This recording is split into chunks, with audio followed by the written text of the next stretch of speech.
Hello, fermentistas. I am Gatita, and today we have a very special guest, Hamid Jabbar. He is coming to us from Arizona, and I'm really grateful for your presence here, Hamid. This is a very special conversation because I have recently started following your work on social media. One of your accounts is called Mineral Shaman, and it's a new account and it has grown so much. And there's a reason why myself and other people are drawn to the information that you're sharing about minerals. And also a lot of what you're sharing has to do with plant medicines, which is a big word, or two words. It's a big topic because when we hear the word plant medicine or the words plant medicine, we tend to think of these really powerful plants that can alter our consciousness in a very great, noticeable way. But all plants are beings that we can have relationships with. So dandelion is a plant that offers its medicine, too. So I think what we'll talk about today is about your work with minerals, and then also how that ties into the way that we're showing up in relationship to these plants, and specifically plants that are really quite powerful. And it's an important topic because nowadays a lot of people are talking about plant, and I should say fungal medicine too, so mushrooms as well. And there's a lot of positive talk about it, and maybe there's not so much conversation around things that we should be thinking about in terms of our health and in terms of the way they're impacting our brain, the way they're impacting our mineral balance in the body. So there's a lot to unpack here, and I'm so grateful for your time. And I want to start out by giving you space to be able to share a little bit about your journey, because I know it's been a windy road for you to navigate your life and end up where you are now and sharing what you're sharing with the world. So thank you for being here. I'm very grateful. And tell us a little bit about who you are and how you came to arrive at this present moment. Thank you, Katita. Yes, it's been a windy road for sure. I'm happy to have these conversations as well. I think the time is right. That's one thing that I've noticed in the last year.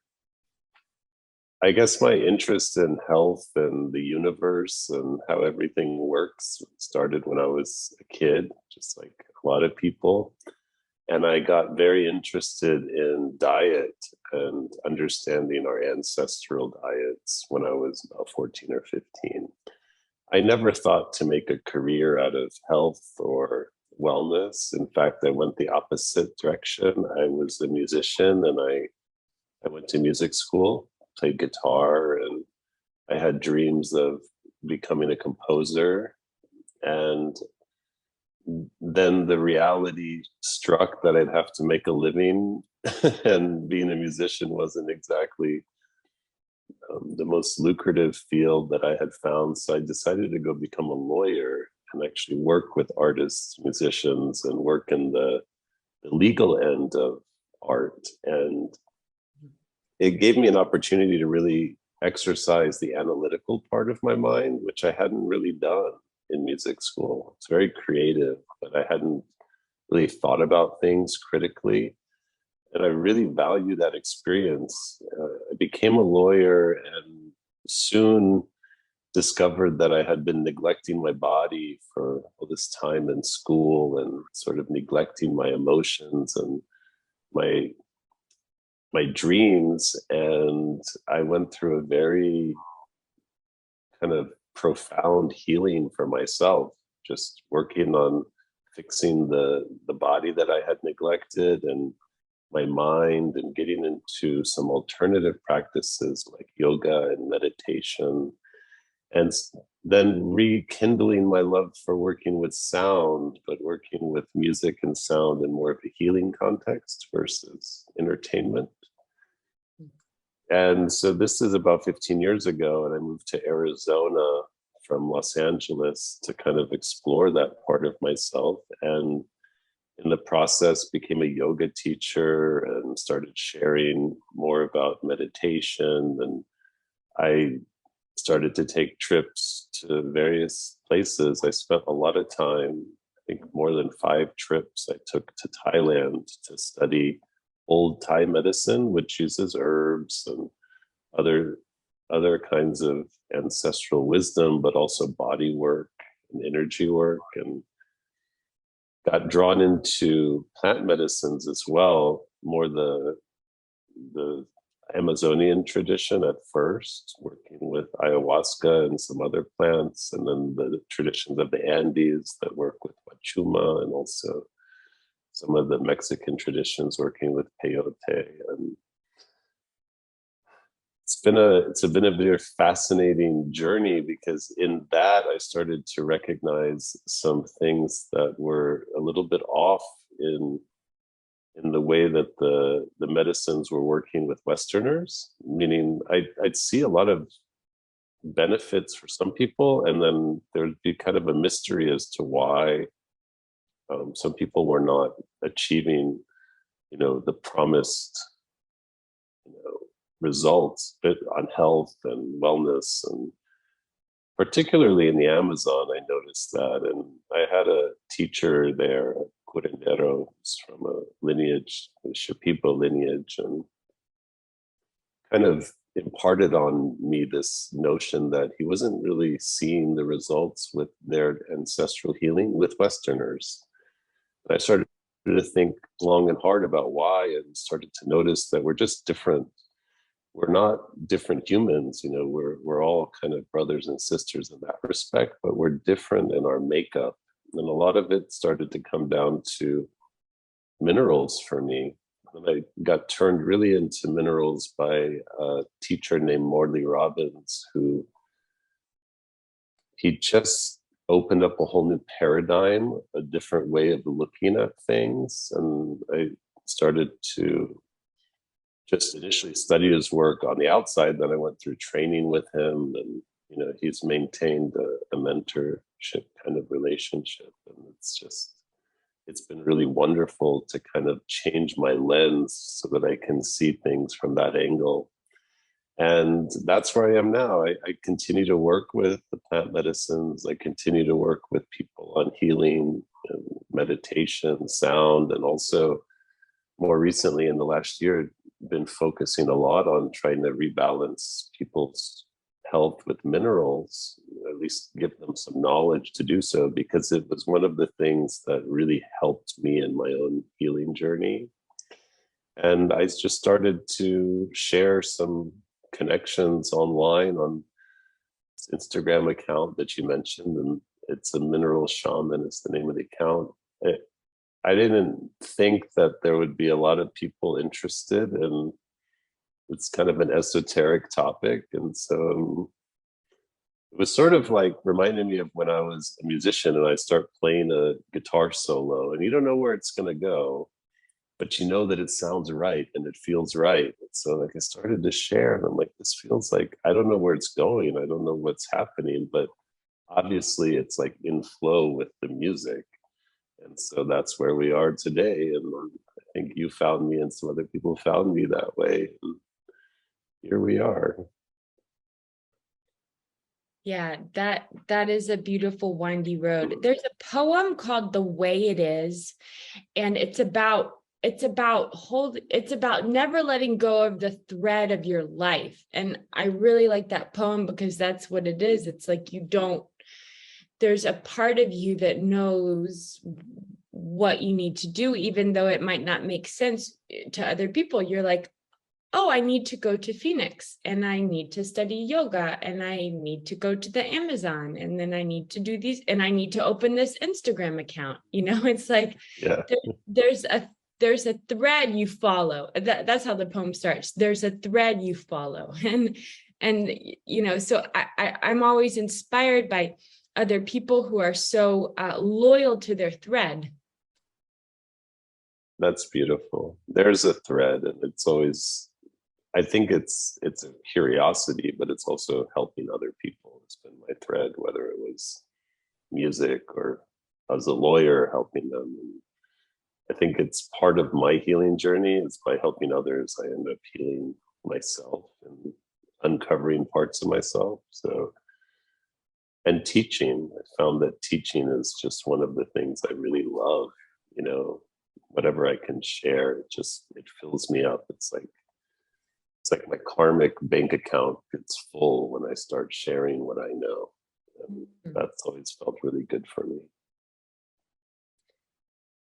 That's really beautiful. And I recently heard you say in another podcast, and I really like this, that for most of human history, the people that were sharing medicine with other people, so traditional healers and midwives and curanderos and shamans, and these were people who were sharing medicines that they themselves knew very intimately in their own bodies and in their own hearts and in their own minds and souls. And so there's something very sacred and very almost common sense about you experiencing something first and then sharing it to the world. Now, traditional Western medicine, conventional Western medicine, obviously doesn't work like that. Like we are prescribed remedies from doctors who've never experienced that within their own life experience. So there's something really powerful about the journey you've walked and then sharing that from your experience. I love that. That's one of the biggest moments in my life when I realized that the power that comes from understanding a medicine, it's really from your own body. If we want to learn about how our consciousness works, it doesn't come from reading a book on consciousness. It comes from exploring our own consciousness.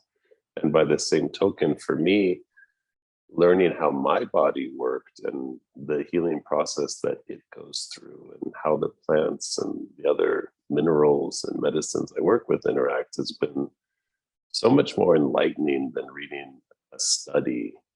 And I mentioned earlier, I never thought I'd go down the path of working in the healing arts or medicine. And that was my intuition from the beginning, which was I never thought that by taking a dead body and dissecting it in medical school, that you can really learn what a human is and how a human works. It's just a very disconnected way of working. And so it never appealed to me.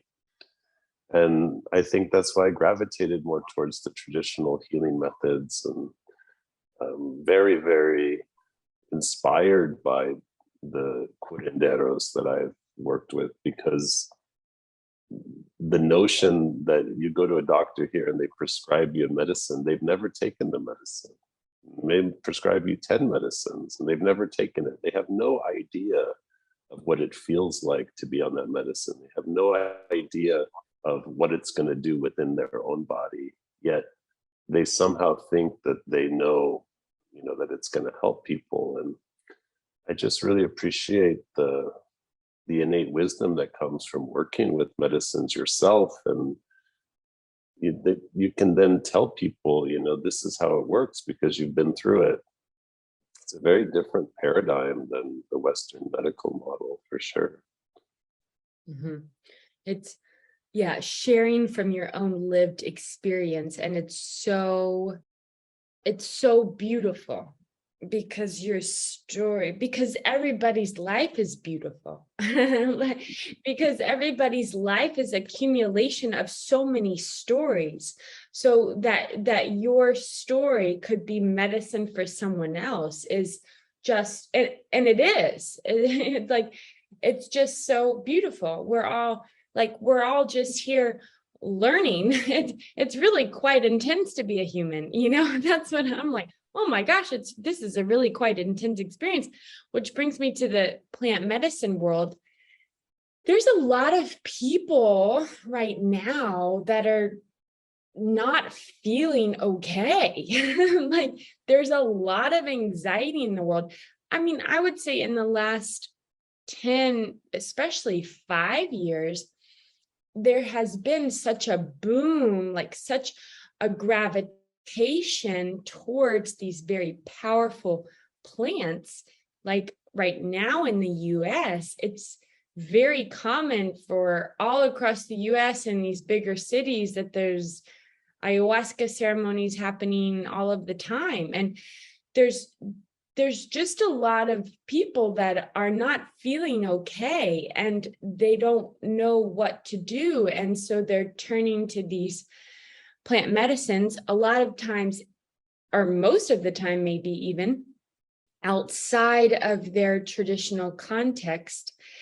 And that can be problematic, not only because it's outside of a traditional context and maybe because of the people who are serving and sharing that medicine might not have a connection to it that could be particularly healthy, but also because, and this is what we're saying with the mineral piece, is that we are showing up as very malnourished Westerners, and that's an issue. So we are showing up physically for these ceremonies differently than someone from the Amazon shows up to a ceremony, because we have had such a lack of nutrition in our diets for generations now, not just us, but for generations.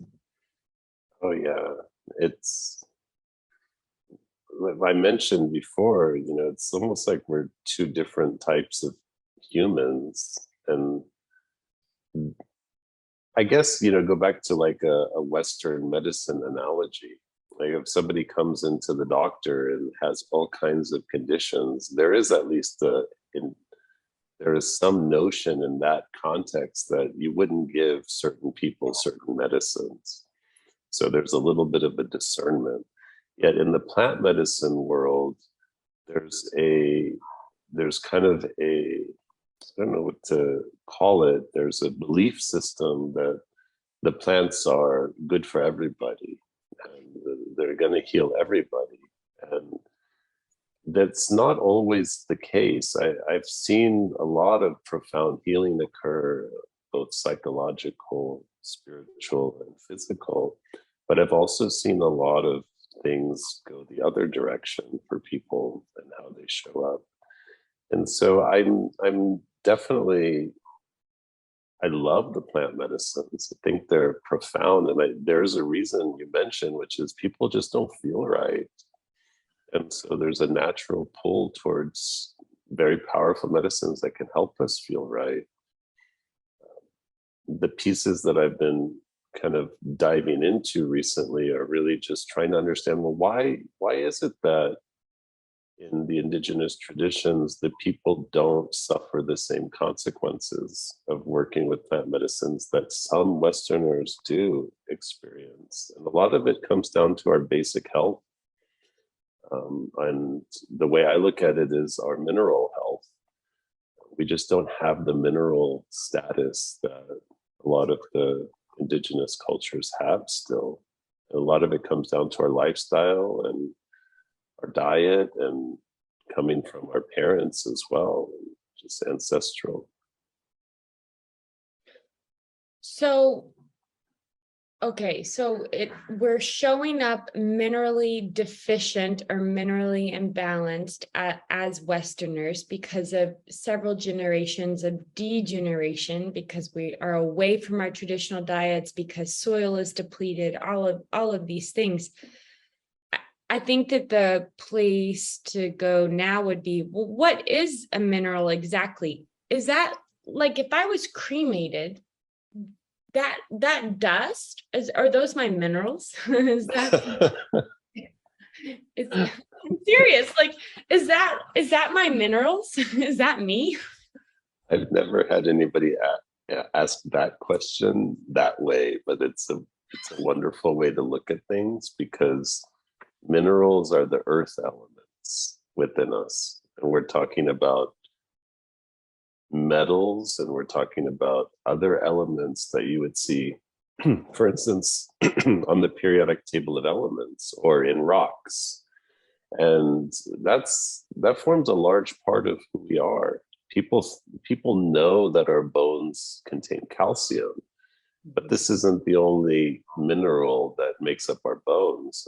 Magnesium, and we have other things, zinc and copper, and all kinds of metals and parts of us. Now, that would be your ashes if there was anything left after you were cremated. But it's not just that they serve in our bones, they're essential for the function of our enzymes. Minerals are what activate our enzymes. The enzymes are responsible for all kinds of necessary reactions in our body, and enzymes activate our hormones.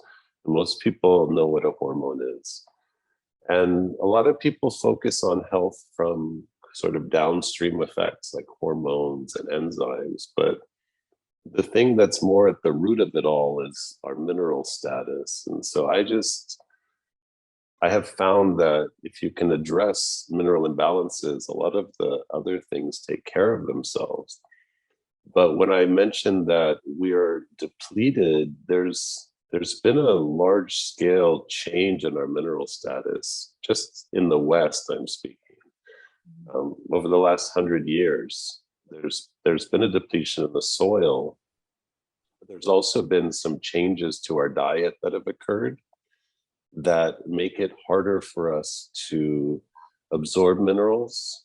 And I'll say that in most Western countries, they've turned to iron fortification. About 1940 was when it started in the US, by putting iron into our food, this metal called iron. That accumulates in our bodies as we get older, and it causes an imbalance, just the amount of iron that we have. This isn't something that occurred for hundreds of thousands or millions of years. And we came in and decided to mess with it as humans. And as a result of messing with our iron balance, almost everybody in the Western world that grew up with this kind of diet is magnesium deficient. Magnesium is one of the most important minerals in our body, and a lot of people have heard about it. And many people take magnesium, and many people think they're getting enough. And one of the issues is that because of the iron causes us to lose magnesium. So it's almost like we're playing a game where we're running on a treadmill trying to catch this prize, but we're just not getting anywhere. The people of the jungle that I spend time with, a lot of them grew up with diets that were not fortified with iron. And as a result, they didn't suffer from magnesium deficiency, and they still don't the way that we do. And you can see that in their bodies as well. They have robust metabolic health, a lot of them.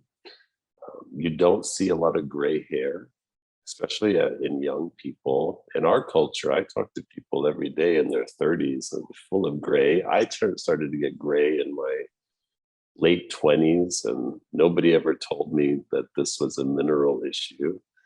And it's sort of become normalized that we're depleted.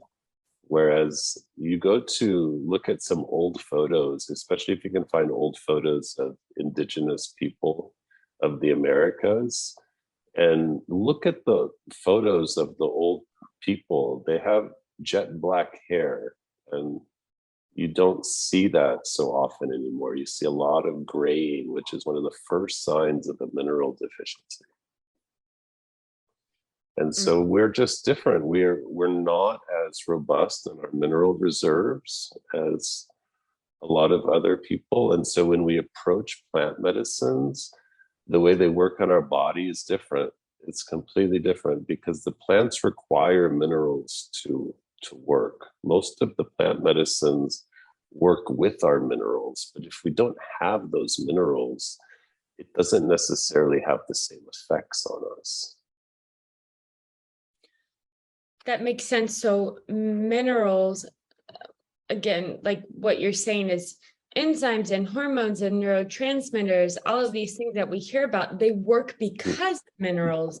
So we have to look at what's happening at a mineral level in the body to make adjustments and then have better enzyme activity and more robust hormonal health and neurotransmitters that work properly. So all of that makes sense. I think when you talk about iron, a lot of people are going to say, yeah, but Hamid, don't you know, like a lot of people are anemic, and especially in Latin America, maybe people don't have access to good food, and so they're not eating that much meat and they're anemic. Not only are they anemic and not having much meat, but they're getting foods then from the government that are fortified with iron.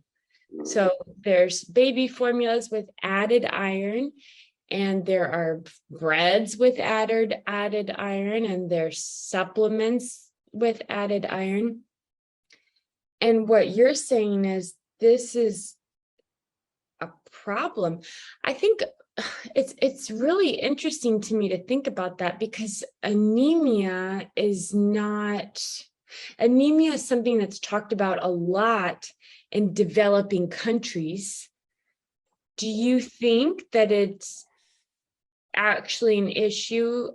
I mean, do you think the problem is as the way that they're painting it, specifically in developing countries, that people don't have enough meat and good food, so they're anemic? It's an interesting thing to think about. People need to understand that the body doesn't excrete iron through our urination or going to the bathroom. The only way that we excrete iron is through blood loss. And we live on a planet that is mostly iron. There's iron in everything, in all the foods we eat. And it accumulates in our body. It doesn't leave the body. So the notion that people are anemic comes from these measures that were introduced, where they would measure iron in different ways in people's blood. And when iron is low in the blood, the conclusion was they're low in iron. And so the solution was to give them iron. But that iron is low in the blood doesn't mean that there's no iron in their tissues. In fact, usually it's the opposite case. People that have low iron in their blood, who are labeled anemic by the medical system, actually have a ton of iron in their tissues, and it's not getting mobilized. We have a very ancient and beautiful system that's supposed to recycle our iron and mobilize it into the blood. And the reason that that system isn't working in developing countries, and even in the United States, more developed countries have this issue, is because they've taken parts of our diet away that used to have the activating minerals. The things that activate iron, that get it to move from the tissues into the blood so that you wouldn't be anemic, would be copper. Copper has been largely eliminated from our diet. And the thing that activates copper is called retinol. And retinol is found in animal fats. And it's not necessarily something that the developing world has great access to. Agriculture has allowed us to have large populations, but not everybody has access to retinol or the really rich animal fats. And that was part of the human diet probably for hundreds of thousands of years, until we reached the point where we're supporting mass populations. And there was even more of a shift in the developing world in around the 1950s, where things became low fat. And so without the retinol, we can't put copper where it needs to be, and the copper can't mobilize the iron. So then everybody becomes anemic. But it's not a lack of iron. That's one of the issues that we're trying to educate on. The iron's there. So by giving somebody iron, it provides an illusion that they now have enough iron, but eventually that iron that was given will go deposited in their tissues. And when it gets into the tissues, it's going to cause inflammation. It's going to cause all the symptoms of disease that we see. And it's going to cause a loss of magnesium. So people will become magnesium deficient and things don't work properly anymore. And so although we need iron, it's not to villainize it. We don't really need to be eating it. There's enough in our body. There's hardly any person on this earth that is truly iron deficient. They're really just suffering from an inability to mobilize the iron in their body. And so when we do work with people, the coaching that I do, we can take people who are quote unquote anemic and have them stop taking iron. A lot of them are scared. They think they're going to die. And instead we have them take other minerals that activate the iron in their body. And it's even better because a lot of their other symptoms start to go away and their anemia goes away. So it's just a different way of looking at things. And I don't fault, a lot of people for understanding that, thinking that iron is good, because we all grew up that way. Everybody wants to be iron fortified, and iron is the thing, but people have to realize that iron is a metal. And when we start taking metals into our body, we need to be a little bit more cautious about why and how it works and where's it going to go once it's in the body. What's it going to do in there? And iron plus oxygen equals rust. And so we have to know that all aging is caused by that. All parts of our body that start to break down, it's really the iron that's causing rust within us. You can see that with people get old, they get stiff, they can't move, and you just start to rust from the inside out. So in Latin America, definitely around these plant medicine circles, there tends to be totally the vibe that animal products are less spiritual, meat is less spiritual, meat is bad. It's really fascinating to go to Peru and go to the Andes and people are drinking green juices and it's really cold outside. Like, there's a kind of a gravitation towards some of these ancestral ceremonial practices, but not as much as a gravitation towards ancestral foods. And I think that some of those people could hear what we're talking about and saying, well, you see, meat is bad. Like it's too much iron. That means we should be eating less meat.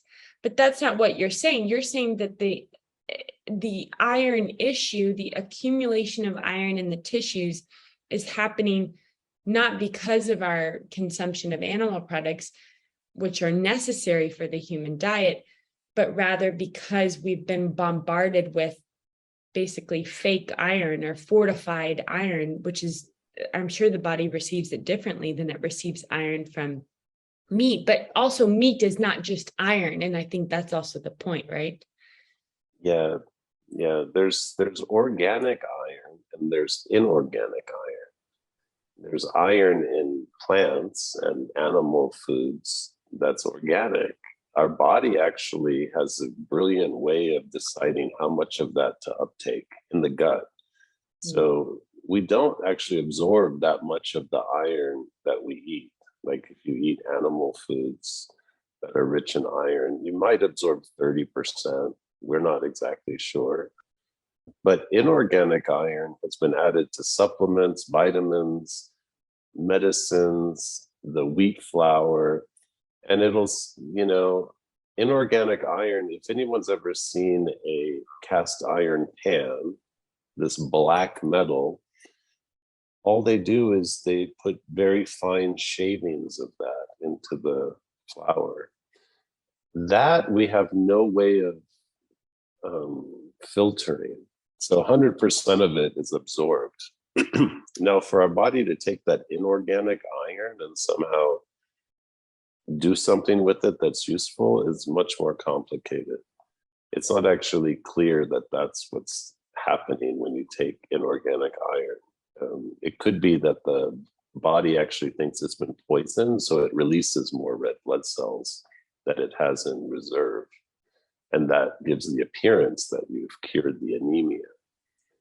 But, you know, you mentioned this kind of spiritual idea of eating animal foods, and I encountered a little bit of that, but I think I'm very fortunate because the initiations I had with the Shipibo people, at least the curandero that I was with, he was very much a proponent of eating animal foods. And even during dieta, you know, there were chickens running around. We would eat eggs, you know, almost every day. And every now and then he would kill one of the chickens, and even the vegetarians in my group, they would eat it because they were basically starving. And I also, in the Andes, you know, my teacher, when I was working with Huachuma a lot, at the end of every ceremony, he'd serve alpaca. He'd pass it around. And I didn't really experience a lot of that green juice culture so much in my plant medicine journeys. I did see that there was an influence coming from Westerners. The Westerners were bringing more like ideas from India, perhaps, and more of the vegetarian mindset. But the people of the Andes themselves, they're so starved for animal foods. It's not that they wouldn't eat it.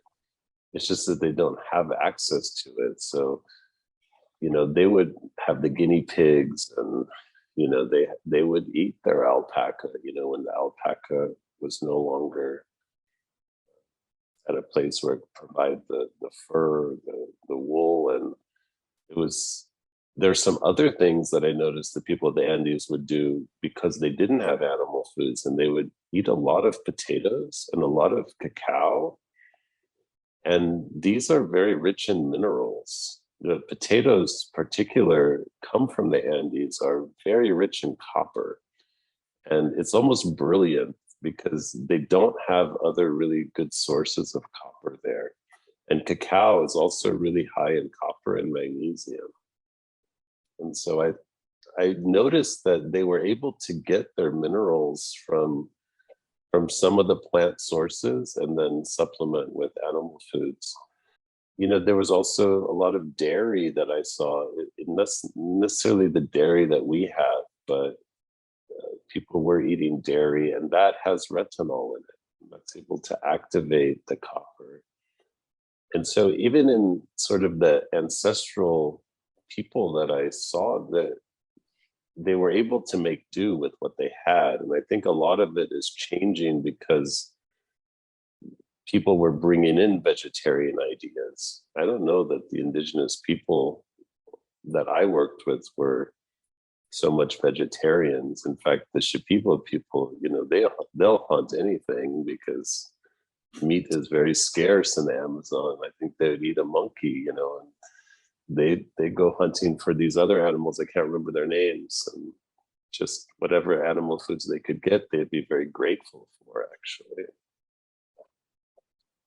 Yes, I agree about traditional people. When I talk about Latin Americans and the kind of vegan vegetarian, I'm really talking about like the limeños, like the people from Lima who are very Western, like kind of, you know, and that are going to the Andes or the Amazon. It's almost as though, like, even though they are Peruvian and so are their grandparents and maybe their great grandparents, they are still really, really different from the people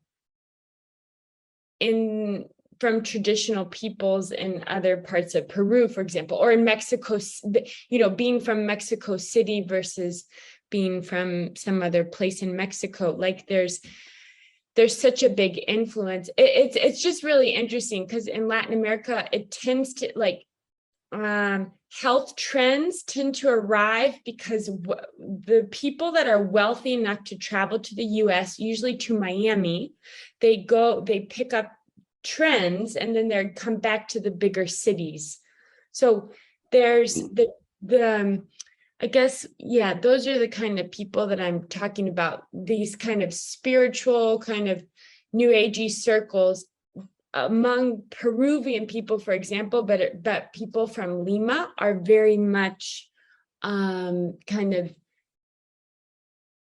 vegetarian and vegan. And I've had so many conversations like, hey, y'all, liver is really healthy. and people are like, what? That's disgusting, So yeah, I totally get what you're saying. Like it's not traditional. It's a Western influence. And a lot of these people from Lima are maybe most of even their bloodline is European. yeah. I totally understand what you're saying. That's similar to the communities we have here in the United States, the yoga communities. Yoga community has kind of shifted and they're all into plant medicines now. So they bring kind of some of those philosophies in. And a lot of it is vegan and vegetarian. And it's an interesting dynamic that's taking place, actually, because what I was mentioning is that the indigenous people that I worked with, they were not that way. And so I never heard any of those kind of dogmatic views from them. Right, because like you're saying, for most of human history, we were looking to acquire more animal foods. Like we wanted more animal foods, especially animal foods that are really nutrient dense. So that's one of the things you're talking about. Okay, iron is an issue in the modern human. That means we need foods with more copper, because copper can help mobilize iron that has been accumulated in the tissues, which we do not want to mobilize it to move around in the blood. But in order for that to happen, we need retinol, and what you told us, which is so important, retinol, which is vitamin A, correct? So we need animal-based foods rich in vitamin A and retinol in order to have copper work properly, and that enables iron to be mobilized properly. So it's not really possible to be optimally healthy without animal foods. It's just not human design. It depends on the person, which is what's interesting, because I do work with people who are vegetarian. It in large part depends on their parents, their mother. If they got the right minerals at birth from their mother and they were breastfed for 2 years and they never had fortified iron for the first 2 years of their life, a lot of people might be able to live as a vegetarian because most of the mineral issues we have actually are coming from when we were born, from before we were born. And if we come out with everything we need, I think some people can survive for a long time as a vegetarian, but that's a very rare circumstance, and it would have probably required their parents to not be vegetarian. Right, that's what I was just thinking. Like, would that person then be able to produce offspring that that are as healthy as they were, given, like they got bonuses because their parents were so great, but then would they be able to do the offspring without, Oh, yeah, it wouldn't. It's sort of cashing in your mineral account, you're just using it up. And when you say vegetarian, you're saying that this person's drinking dairy or drinking dairy and having eggs.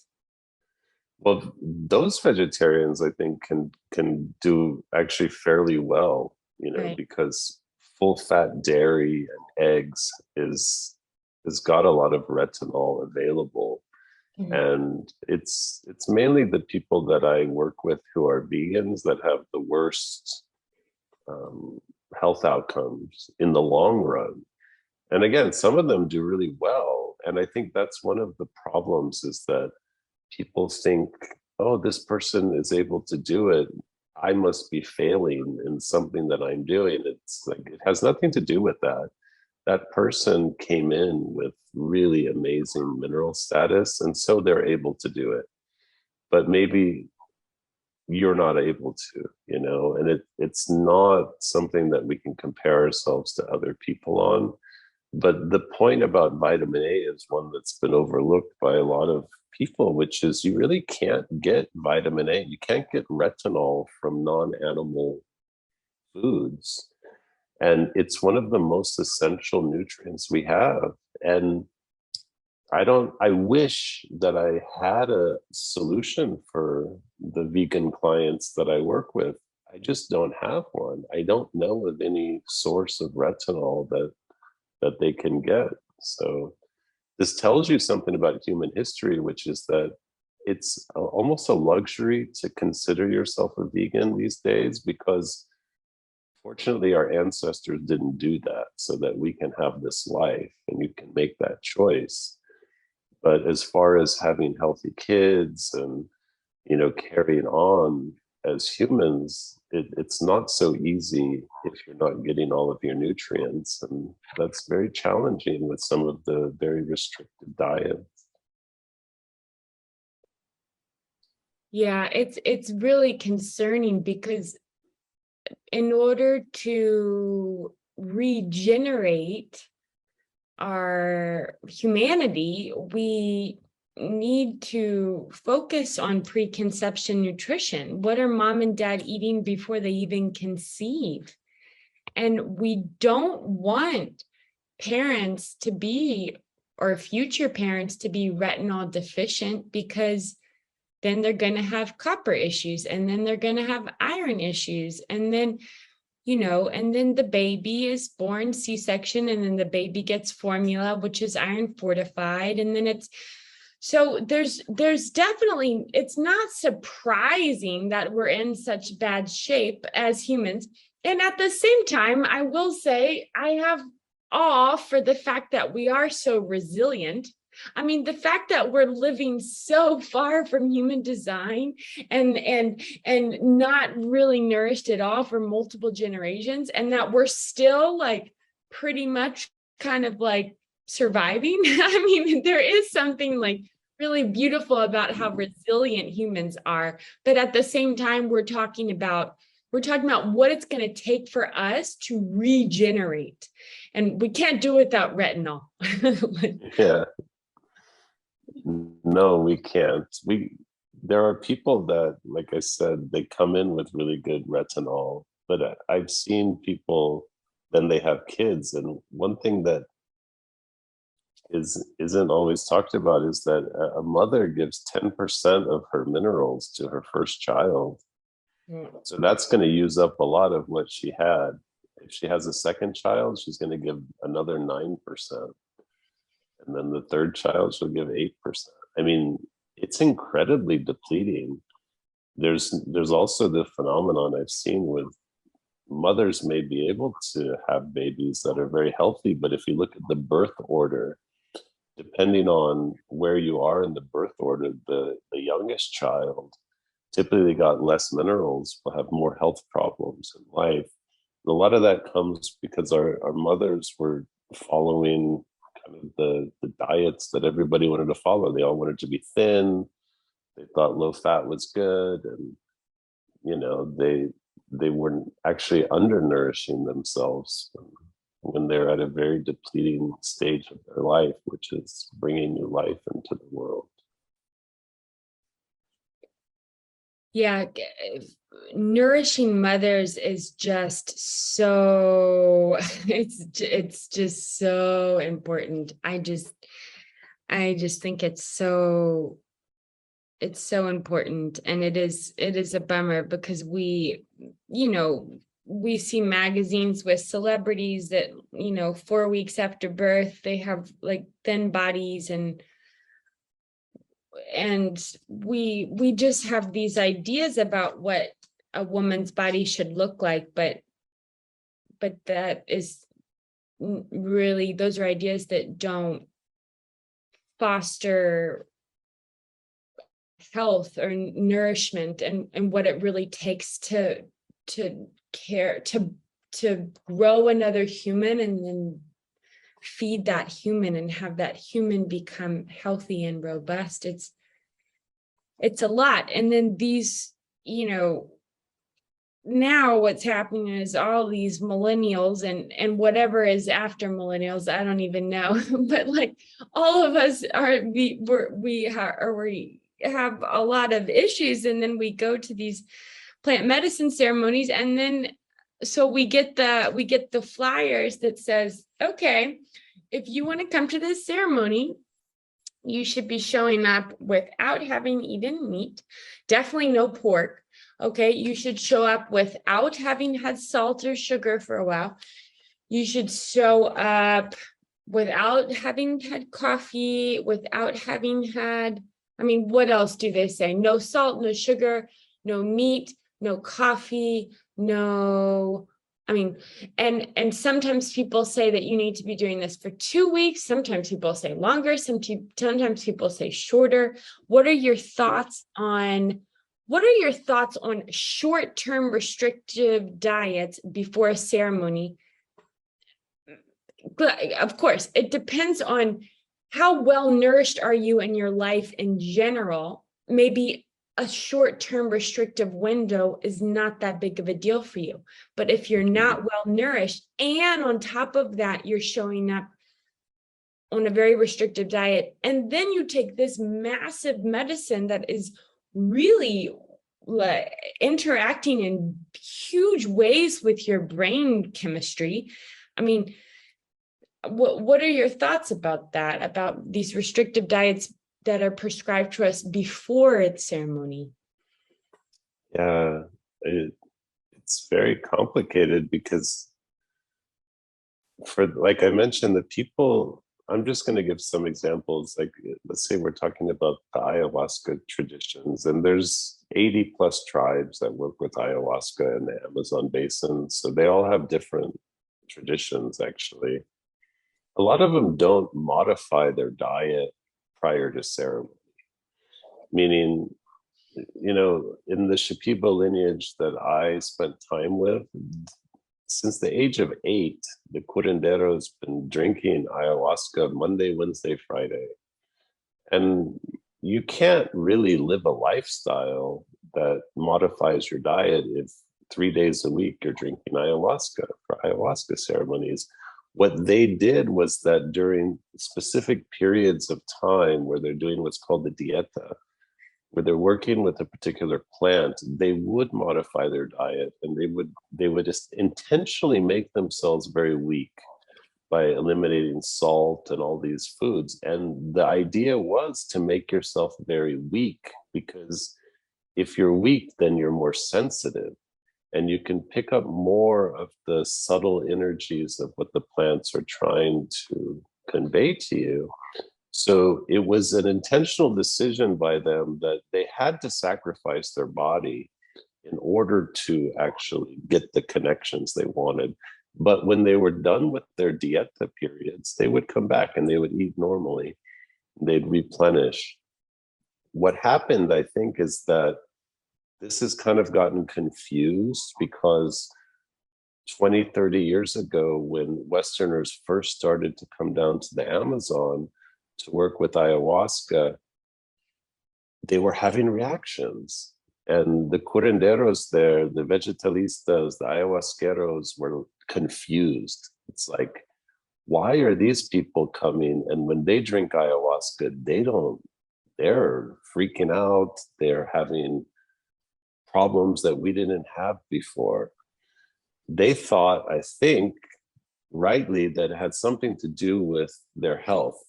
And they decided to make diets that were just very restrictive for the Westerners too, to ensure that they weren't taking anything. You know, the other thing that you didn't mention is, you know, they'll say, don't take any medications, drugs, supplements, because those people of Amazon are taking those things.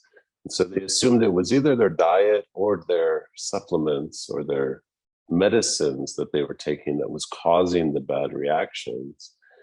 So I think you get now this kind of preparatory diet that has become just cut and paste, meaning anybody that decides to do ceremony, that was what they encountered. So they don't think about it too much. They just cut and paste that.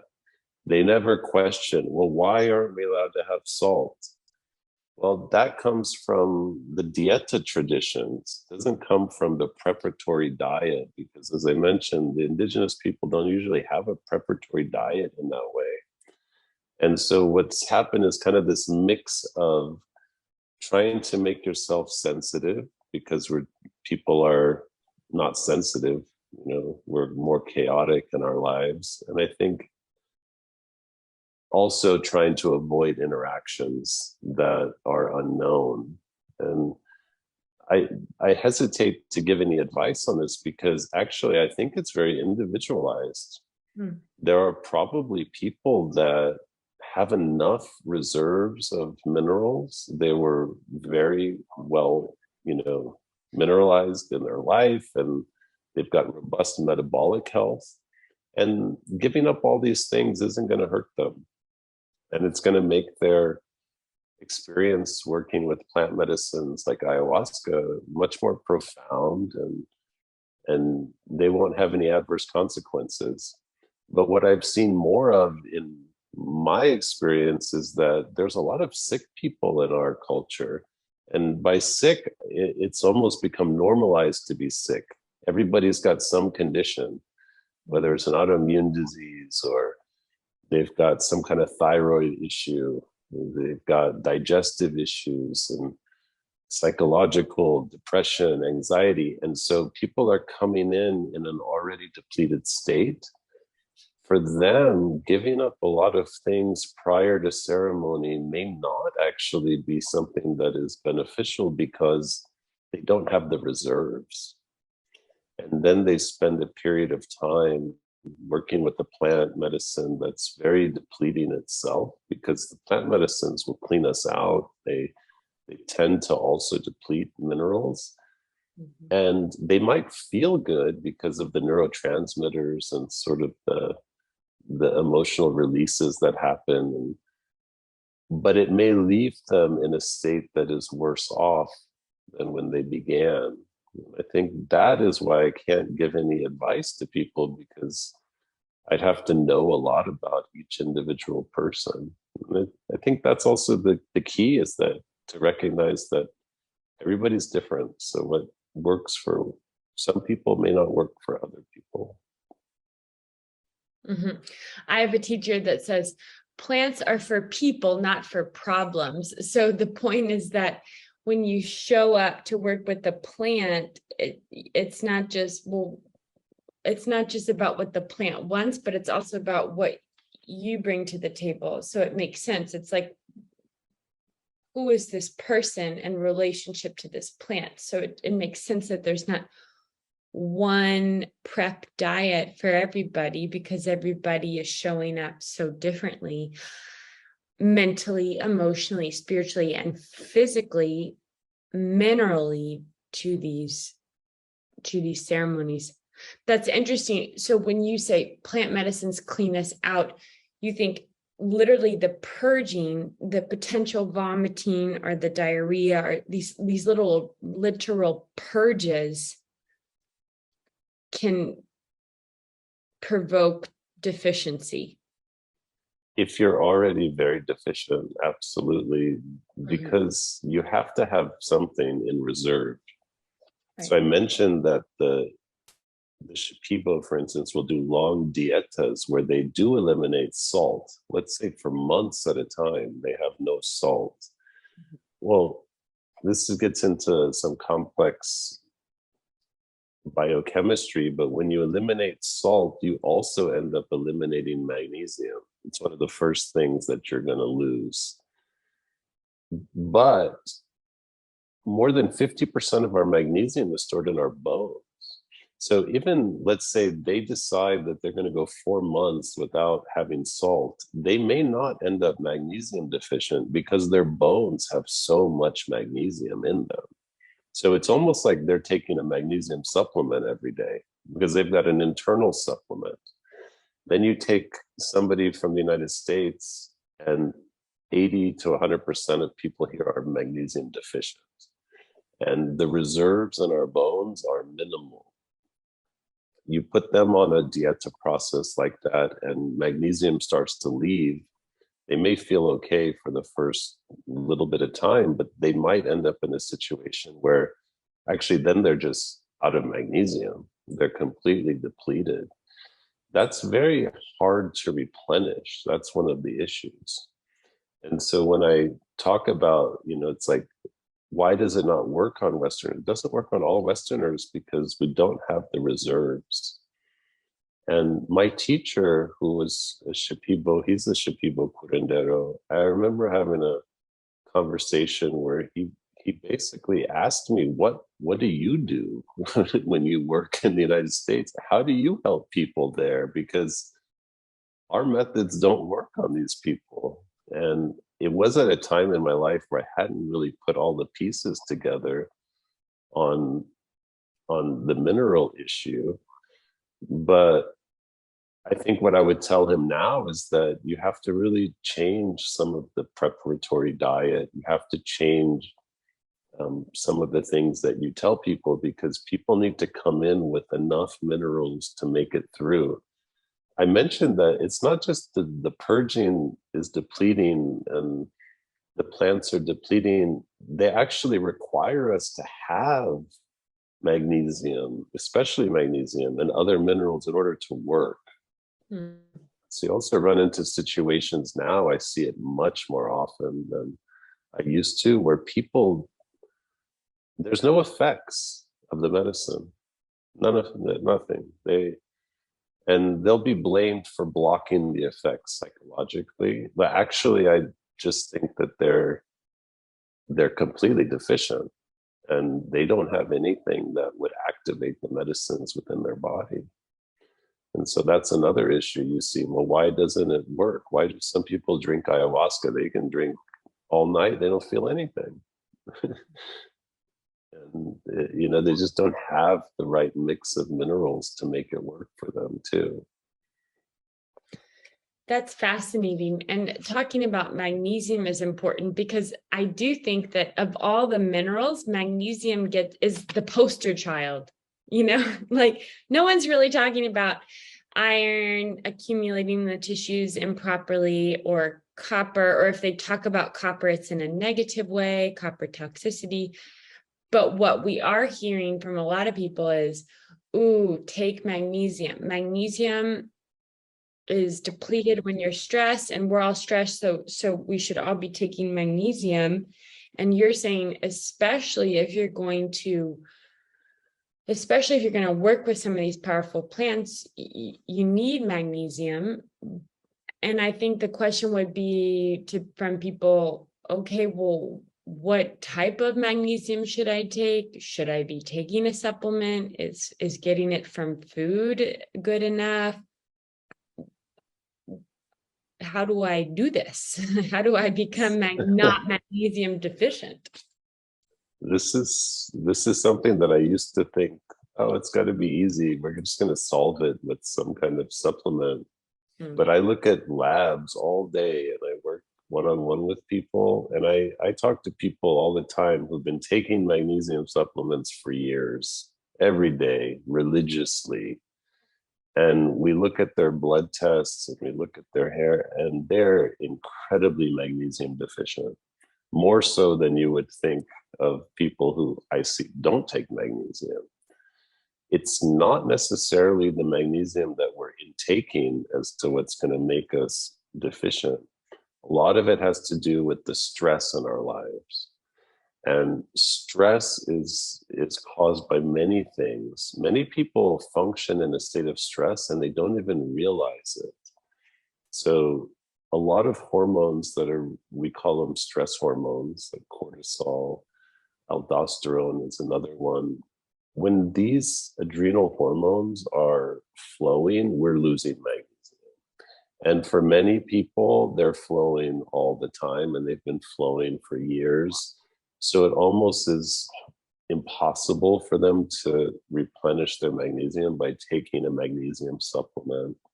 Mm-hmm. One of the first things that I recommend for people is to simply work on replenishing their adrenals. And that requires salt and potassium. These are minerals as well. And there's a very simple drink that I can recommend to almost everybody called an Adrenal Cocktail. And they can find recipes on the RCP website or online. And it's basically something that you drink twice a day that helps calm down your adrenals. And it gives you salt and it gives you potassium. That in and of itself helps to retain magnesium in people's bodies, because the biggest issue isn't, there's magnesium in food. We're getting a lot of magnesium, but we're excreting it in really large quantities. So I can't give, like blanket advice again, because some people, if they take an oral magnesium, they'll absorb it, and some people they won't. Mm-hmm. But I can tell you that most people need adrenal support, and that will help keep the magnesium in their body. And I'm a huge fan for everybody of transdermal magnesium. So even though I won't give a supplement as a recommendation, I will tell people, get it through your skin. Take Epsom salt baths or Dead Sea salt baths, get magnesium oil and lotion, rub it on your skin. Go into the ocean if you're near the ocean, spend an hour in the water. Most of the waterways that are natural, they're filled with magnesium. And this is one of the ways that humans got magnesium forever. It's just going in natural waterways. The water that we're bathing with, that we're showering with, that we're drinking, it doesn't have the same effects as real water that we used to encounter. Mm-hmm. So I think people need to just also get away from the idea that we need to take something. This is also one of the same phenomenons that we were talking about. People don't feel right. They want to go take a plant medicine. They want to go do this. And it's like, oh, people are magnesium deficient. I need to take magnesium. Well, first we need to stop the loss of magnesium. How about that? That's step one. And then that people can consider maybe taking a supplement. And there's a number of supplements out there. The only ones that I don't recommend are magnesium citrate, but all the other ones are probably okay. That's interesting, because I think a lot of what's available in the market is magnesium citrate. But you not recommend it because people are they're just gonna urinate it out? Citrate. So citric acid is naturally occurring in fruit, but when you have citrates and these artificial citric acids, they tend to chelate copper, meaning they tend to pull copper out of your body. So while you may get some benefit from the magnesium, you're doing double duty to hurt your copper status if you take something like that. A lot of people like citrate because it helps them use the bathroom. And that's because it also irritates the gut. It's not the best magnesium out there. So that's the only kind that I don't recommend. There's magnesium malate and glycinate and threonate, and there's a lot of other ones that are okay, actually. Okay. That's good to know. That's a really good piece of information, as well as the transdermal. like if you're going to do nothing else, take a bath in Epsom salt. That's a nice thing to do for yourself anyway, you know? Yeah. Or float tank. Oh. Float spas, they're all over now. Mm-hmm. If you live in a big city, those, spend an hour in 1,000 pounds of Epsom salt. I mean, that's probably the best thing that people can do. They're expensive. You can get memberships. I have a membership, but I think it's a treat also. It's also really good for the nervous system to just go do nothing for an hour and let your mind spin out into wherever it wants to go. Totally. The first time I ever did a float tank, I realized that I had never been calm in my life before. and I swear that whole day, the rest of the day, people would be like, "Oh my gosh, you look so beautiful. Like you're glowing." And I was like, it's because my body could repair itself. I mean, even though it was such a short time, it was like, I realized, oh, this is what they're talking about when they say the parasympathetic nervous system. The float tanks, they really are underselling the mineral aspect. That's one of the things I've observed. They sell all the other aspects, sensory deprivation. And well, I'm like, this is one of the best things about this is that you're getting tons of magnesium and everything works better after that. I have a feeling they're all going to switch their marketing in the next few years to tout the magnesium, but now they kind of underplay it a little bit. That's good to know. And yeah, it is more widespread. There's a place in Lima, there's in Mexico City. So it's around the world and people can find these places.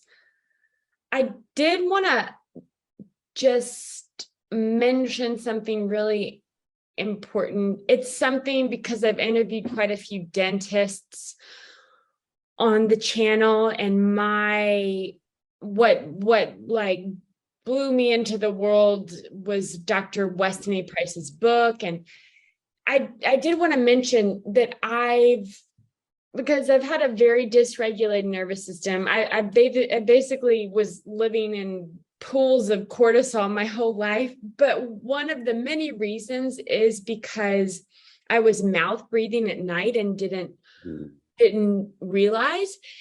And my body was never able to rest properly. And I got a sleep study done. And basically, my brain was waking up so many times a night, and your brain wakes up because it thinks it's dying because you're not breathing. And then you are secreting lots of stress hormones into your bloodstream. So if that's happening all night, then during the day, you're going to be crazy and you're going to think it's a personality defect, or maybe even you think, oh, I just need an adaptogenic herb or something for my adrenals. But what's really helped me has been, phenomenally helped me has been taping my mouth shut at night. And it's a thing now. I'm not the only one doing it. But I just wanted to mention that because I also recognize that there is no supplement that can tape my mouth shut at night. There's no, it's a functional issue. Now, my functional issue has root causes from preconception nutrition, the way I was born, not being breastfed long enough, et cetera, et cetera. But I needed to tape my mouth shut, and nothing else can do it except tape, So yeah. So I love that. I love that. I'm sure you're familiar then with Buteyko breathing. It's one of the most powerful non-medicine kinds of things that people can do. Learning to nasal breathe 24 hours a day. The whole nervous system is going to respond, and then increasing your CO2 tolerance, you just become a lot more lot more regulated. So as something that I work with people on too, a lot of people that I work with, they have those dynamics happening, and it's great that you figured that out.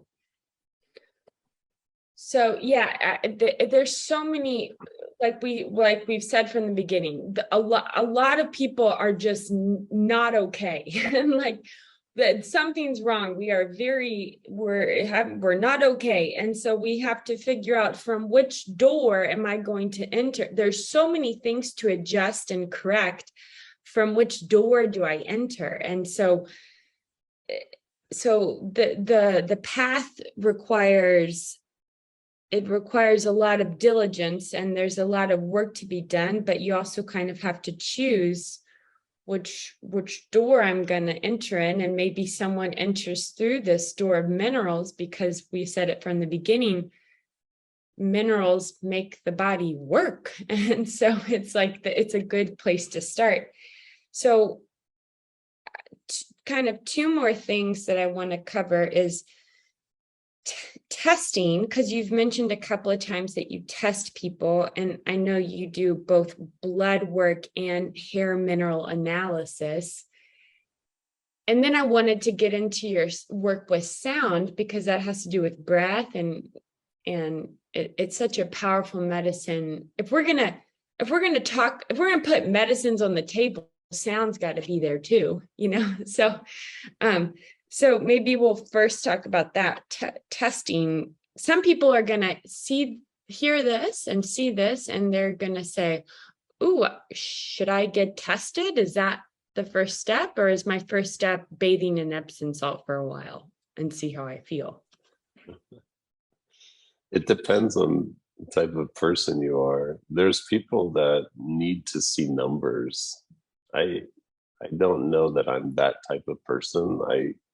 I tend to just listen to my body and see if I'm feeling good. If I'm feeling good and I'm doing some kind of practice, then I go by that. Mm. The testing can really help illuminate nuanced issues.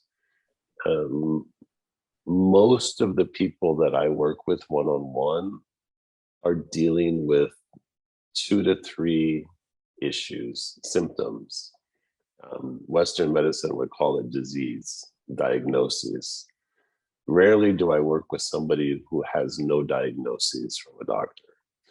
And so when I look at laboratory studies and the HTMA, which is a hair tissue mineral analysis, it helps to frame their diagnoses in terms of what's going on with their minerals. And it's a tool to help them see how the mineral imbalances are actually leading to the symptoms, and that the symptoms they have, this disease they were labeled, is nothing more than a symptom of a mineral imbalance. And so the blood testing and the hair testing is so useful as just a way of reframing things for people, because a lot of times the way that the doctors have talked to them, it implies that their body is broken, that their body doesn't know what it's doing, that it's malfunctioning. It's not the case. Our bodies are not broken. Most of the time, the vast majority of the time, our bodies are simply out of balance, and they've reverted to some kind of strategy that they find will be useful for keeping us alive. And when we can give them the things they're seeking and rebalance from the mineral level, the body just adjusts and the symptoms go away. And then people can realize that, oh, the symptom, there is no disease, actually. This was just a symptom of my dysregulation. So it may not be a first step for everybody to work with a practitioner like me and do testing. A lot of people, including myself, when I started to rebalance my minerals, I just downloaded the Root Cause Protocol Handbook, which is free. And that people haven't heard about it. It's a very simple protocol for rebalancing minerals, which you can download from the RCP website. And I just worked it on my own. When it worked, I finally decided I need to check this out, and I got some blood tests and hair tests. but it was mainly just the self-experimentation and seeing how I felt, and I felt better. And there are people that I know, like I have family members who've been working the root cause protocol, and they, even though they have access to me for free, they still will not get tested and, you know, go through a consult. They just do the protocol and they feel fine. So it's kind of up to every person, I think. Okay. Yeah, I'll be sharing the download link for that so people can check out, you know, what is the root cause protocol and what I need to do to get started if that's something that calls to me. Yeah. So now you're working with sound, which is so profound, because also when we go to plant medicine ceremonies, sound and song is so much a part of the ceremony. So it is also possible to experience ceremony without taking anything and just connecting to sounds that you make or someone else makes. Yeah, that's been a very common thread throughout my life, is just music and sound. And when I found plant medicines and these traditions, it was like, what? You're combining, you know, my favorite thing with consciousness and health, and it's like everything in one. There's two types of sound that I work with. One is just where we make sounds ourselves for our own healing. So singing, chanting, making music as the person making the music, or just playing a drum and getting into the flow. There's a huge benefit that comes to yourself for expanding your consciousness, but also just calming the nervous system and really tapping into a part of ourselves that we don't otherwise explore. You know, when we're singing, we're doing much more than just talking. You know, singing or chanting touches on the emotions in a way that explaining, talking about our emotions can't do. So I'm a huge fan of just my own practice, just singing. You know, I'll sit and I'll sing songs, I'll learn songs. And then there's what you mentioned, which is also just receiving sound. And that helps us to go into different states of consciousness, even without plant medicines. You know, sound itself is a powerful medicine. And a lot of what happens is we get into states where our body's self-healing processes kick on. You know, there's this idea also in the sound world that I've encountered where people think the sound is doing the healing. Like, it's almost the conception of the sound is the medicine, like a pill. Like I have an issue, the sound is going to do it. But if you start to reframe that and think like, well, even if you took a pill, the healing always comes from within. Your body always has to decide to do the healing. It always has to be the one to repair. And the sound is the thing that catalyzes the self-healing to occur. And that way, by being in the presence of, you know, ceremony or sound healing practices where we use instruments and like a gong or a singing bowl, it's a really powerful way of actually just turning on the body's self-healing system and expanding your mind, emotions, etc. The thing I like about it most is that it doesn't dysregulate your minerals. So it's good for everybody. Yeah, totally. It's like maybe a good place to start because there's less risk involved. Like wow, it would be really cool that someone can work on nourishing themselves. They can check out the root cause protocol. They could potentially work with a practitioner like yourself. They could have sound, making sound and receiving sound as part of their life. And after a period of that, then they might say, oh yeah, I'm ready to go receive teachings from a plant that is gonna blow my mind. So it's like you have to be, when we step up to those power plants, we have to be in our power. We have to be, say, like, I'm ready to do this, not necessarily because I followed a diet that someone told me to follow, but rather because I know, like, I'm strong enough and nourished enough and in my own power enough to relate to you. Yeah.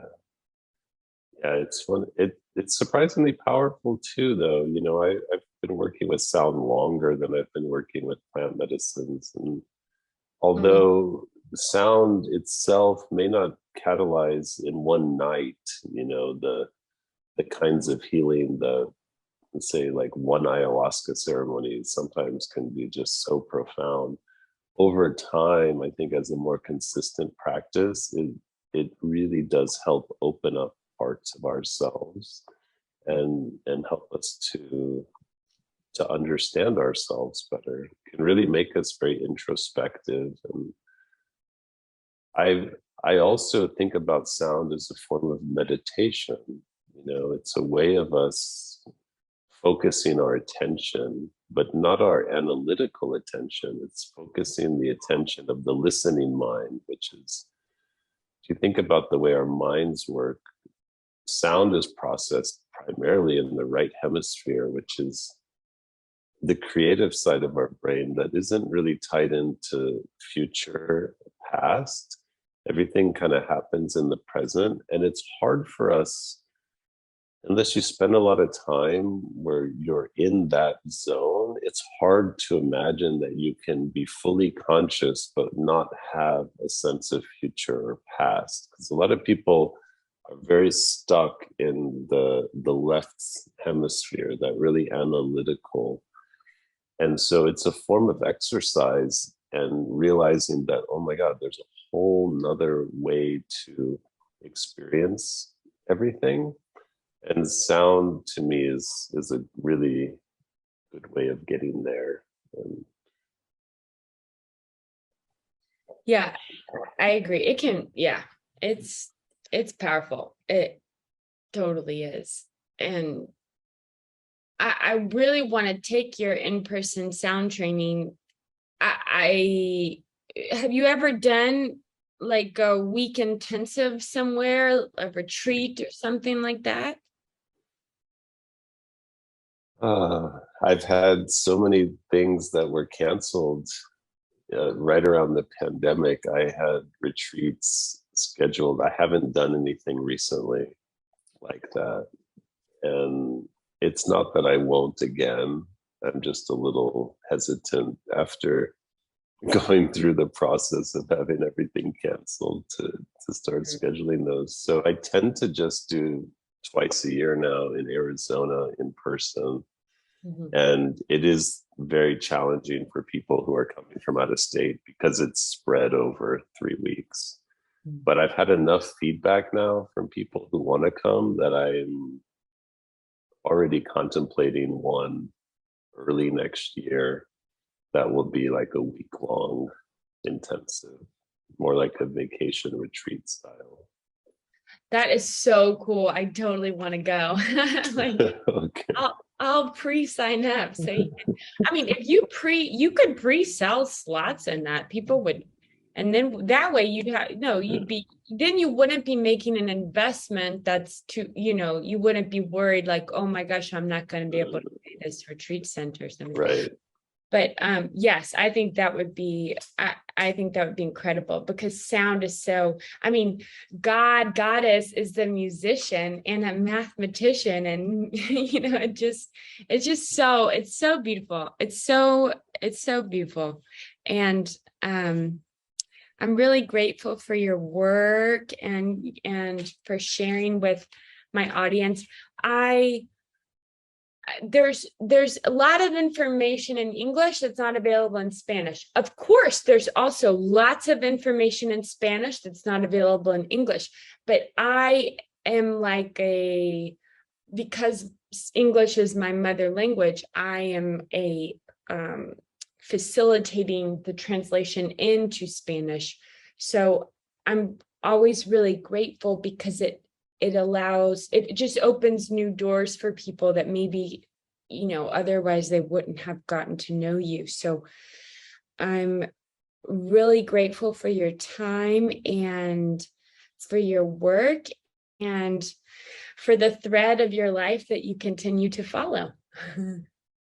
I appreciate that. And I really do appreciate you taking some of this and translating it and putting it into Spanish, because I've had people reach out asking me if anything I have is available in Spanish, and I don't have anything. So this might be a good way to at least open the doorways for people and some thoughts and get them thinking in a different way.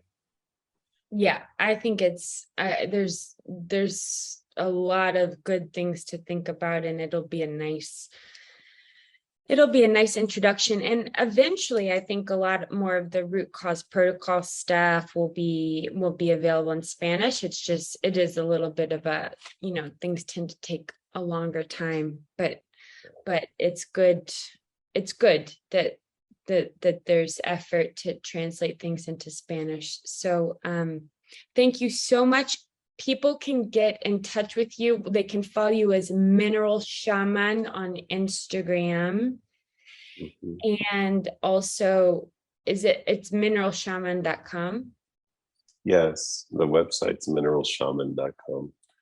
I have all the mineral and health stuff at those accounts, Mineral Shaman and mineralshaman.com. And then I have a website that has more of my sound practices on, and it's just my name, which is Hamid, Hamid Jabbar, JABBAR.com. Couldn't come up with a more creative name than that. So that's what it is. Well, your name is special. I mean, it's not a normal name, no. So like it's okay. I mean, you didn't have to come up with a brand, because your name can be the brand, Right, exactly. Yeah. Well, thank you so much. We are so grateful, and I hope that you have a great rest of your day. Thank you. You too. Okay, bye, Hamid. Bye-bye.